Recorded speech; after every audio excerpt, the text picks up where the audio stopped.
Jose Fernández Barrena pasaban enpresa Domusa Kooperatiba eta Informatika 78 sozietate anonimoa izan dira urtengo Gipuzkoako industria eta zerbitzu enpresaren 19. sarietan saridunak.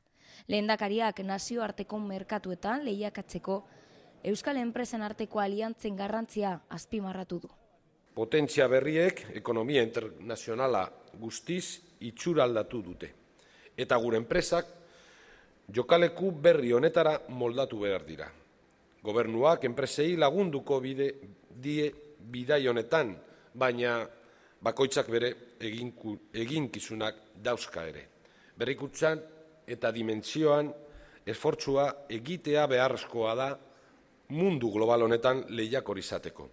Etxean elkartasun bilatu, kanpoan indartsu agertzeko. Euskal enpresentzat berrikuntza eta merkatu berrien sarrera funtsezkoak dira.